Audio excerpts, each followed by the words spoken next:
The infrastructure in Sofia, Bulgaria is worse than Africa. Sofia, Bulgaria is overpriced. And the street dogs in Sofia, Bulgaria attack pedestrians. Wait a second, not so fast.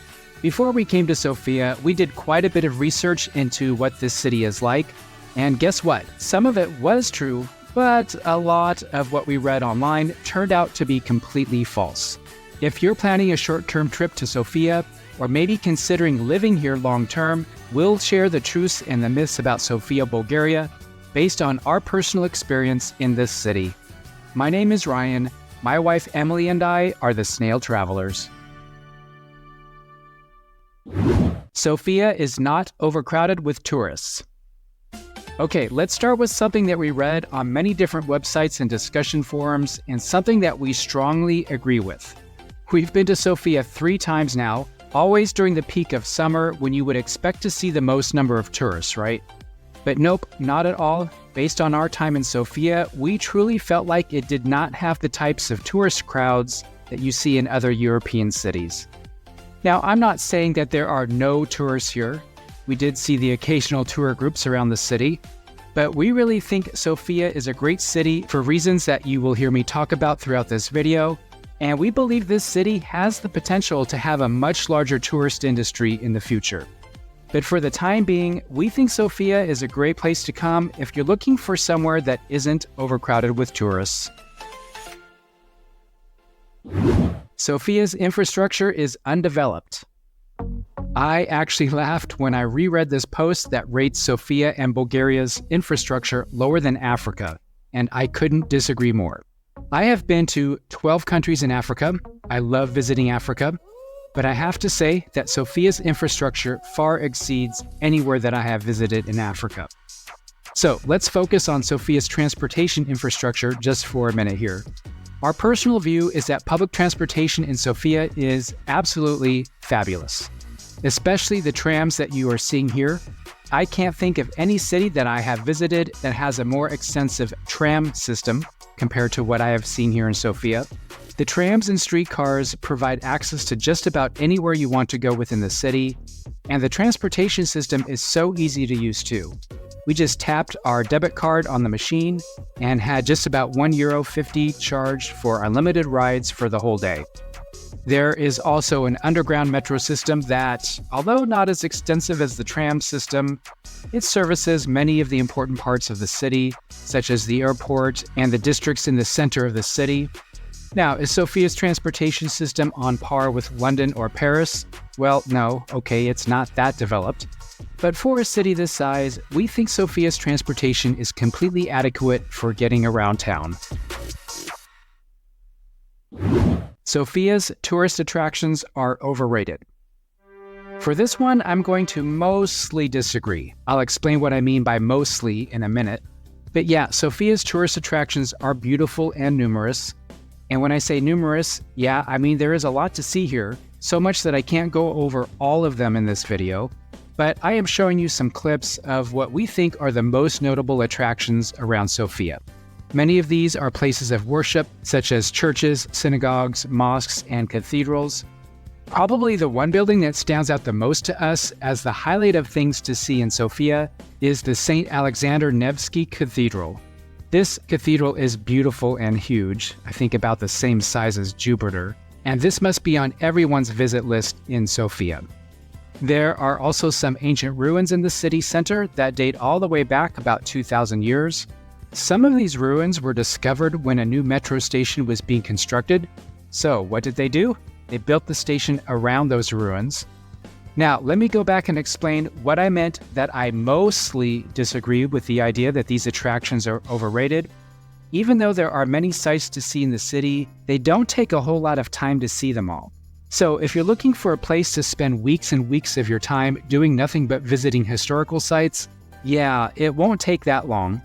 And take a day to visit the 𝗕𝗨𝗟 Monastery. Although not technically in Sofia, it's close enough to the city so that you can visit on a day trip. Even though it's a few hours away, it's worth making the journey here to see the compound that was initially built over 1,000 years ago and is arguably the most important religious site in Bulgaria. The food is inexpensive and delicious. So yeah, I am definitely in agreement with this idea that the food in Sofia is inexpensive and delicious. No doubt about it. Let's see a few examples, starting with a restaurant called 𝗕𝗨𝗟𝗚𝗔𝗥𝗜𝗔's Tavern. And pardon any mispronunciation I may have made in saying the name. This restaurant opened over 150 years ago, and as you can see, when you enter this restaurant, you feel like you've gone back in a time machine, with the traditional decor taking over all of the space inside. And the food certainly matches the grandeur of the restaurant itself. Come here extra hungry, or do what we did and split a meal. Look at the portion size of what we ordered, which was pieces of pork put on a skewer and cooked over a wood-burning fire. Now, this place is a bit touristy and prices a bit higher. We paid about $30 for our shared pork platter, some delicious homemade bread, and a traditional 𝗕𝗨𝗃𝗃 salad and 2 drinks. But well worth the price because it's not just about the food, it's also the atmosphere and the experience. But there are also plenty of cheap eats all around Sofia, many of these little family-run fast food restaurants. At a restaurant like this, you can expect to pay around $5 to $7 for a full meal with a drink. Sofia is expensive. Although I would agree that prices are going up and it may not be as cheap as it used to be, I would still say that it's less expensive than most of the rest of Europe. You can find apartments in the old communist apartment blocks for as little as €250 per month. But if you want something more modern, that's available too. But of course, that will cost more. And you're looking at obviously much higher prices for both renting and purchasing something more modern. Let me show you our apartment and then talk prices after this quick tour. Take a look. All right, welcome to Sofia, Bulgaria. We're going to do a quick apartment tour, and it will be quick because it's a very small apartment. Let's take a look here. First thing when you come into the door is the bathroom. Just a normal standard bathroom, nothing fancy. Then you've got the living room here. Let's take a look. We'll go take a look at the view. Here's the view out the window. And over here we've got the kitchen. We've got a washer, looks like an oven. And here's the bedroom. We're glad to be here. So an apartment like this rents for about $800 per month on Airbnb, about $500 per month on a 1-year lease, and about $75,000 to $100,000 to purchase.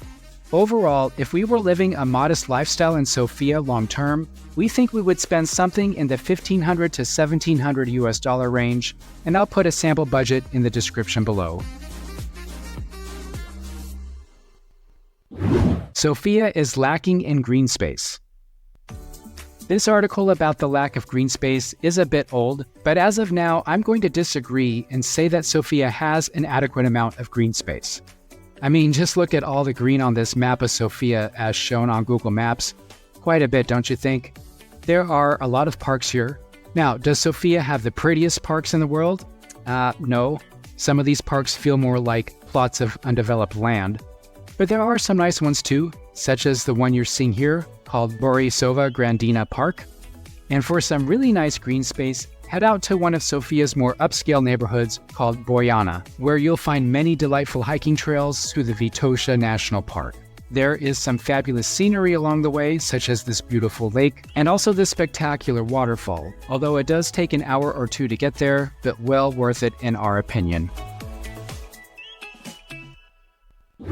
The street dogs are aggressive. I'm going to label this as false as well, at least based on our experience in Sofia. We did see some stray dogs, but they were never aggressive toward us.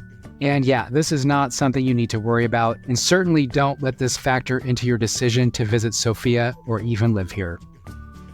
So, we think Sofia is indeed a fabulous city. We're so glad we came here.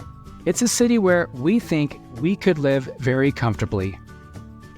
Hey, give that playlist you see on the screen there a tap to see more of our destinations around the world. Here's another video to check out, and don't forget to subscribe so you don't miss any of our future videos from Bulgaria and around the world. Thanks for traveling with us.